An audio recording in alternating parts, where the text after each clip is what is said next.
Hey, I think Kaching definitely had the easiest solution, which is just to use sweep, and cut out from the solid body that you had. But I know you're new to Fusion 360, so I wanted to show you a couple other ways that you might accomplish the same thing. It's always good to have several different ways to do things. So I'll create a sketch on the top work plane, and what I'll do is just make a rectangle that represents the base of the arch. And then I'll also make a line over here, and it'll be clear in a moment why I'm doing that. So I'll hit stop sketch. I'll go to create, revolve, and choose this profile, and I want to revolve it around this axis. So the default is 360 degrees, so it looks like that, but you could just choose angle and type in 90 degrees and you'll end up with the same form that you had. Maybe this is how you did it, or you may have created this, created a sketch that kind of describes that arc and then extrude it that way. Either way it'll work, but in this way I can double click on this and actually add a rectangle here that represents the recess you want to cut out. And you can see nothing's changed, but if I turn on that sketch and edit the revolve, you can see it's selected two profiles here, but I can just unselect that one, and now I've got the same thing that you arrived at with Kaching's suggestion. So one benefit of this is that you can go back into the sketch and you can either edit the sketch, double click on it, and it's probably not a it's not that it's not a bad idea. It's really a requirement that you have some dimensions here.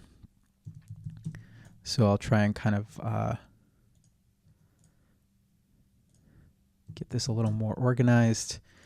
Say the distance from here to here is 1/4 of an inch, and the distance from here to here is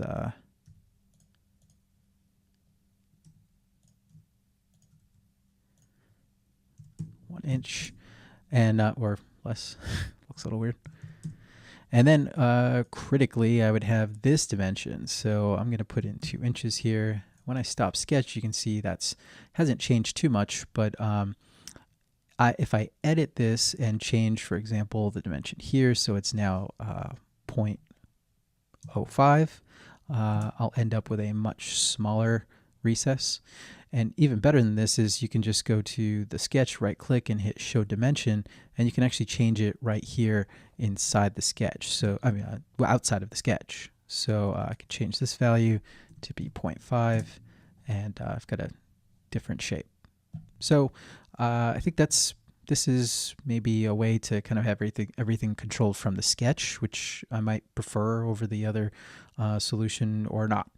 And then one other thing I want to show you is the how you could do something in the patch workspace. So here's the same form. I just didn't include the recess. This is what you had. And I'll hit patch here for the patch workspace. I'll create a sketch on the top work plane. And what I'll draw is a rectangle that represents the recess that I want.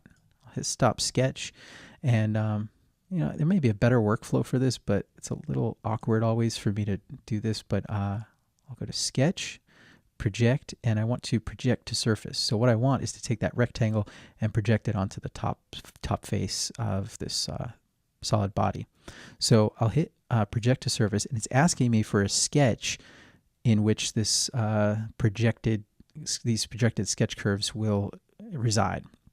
So it doesn't allow me to select the top surface. It needs to be, I guess, a flat plane maybe. So I'll just choose this top plane again. So it's created a second sketch, and this one is just going to contain that those projected curves. So now it's if I hover, it's asking me for the face on which I'd like to project these curves. So I'll click that face, and then oh, there we go.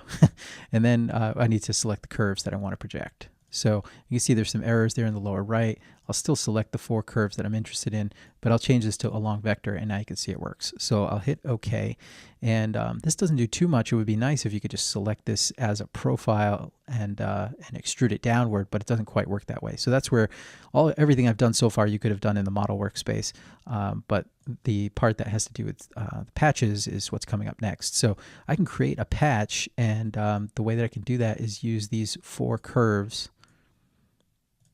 and hit OK. Well, so I can hit new body here. That's the only option besides new component. I'll hit OK, and what you see is that there's a new body here, but unlike the solid body, it's just it's a patch body. So it's got a different icon here, and it's sort of infinitely thin. It's not something. It's something that's used kind of like an interstitial part of making a 3D form. So the thing that we can do next is go to create thicken.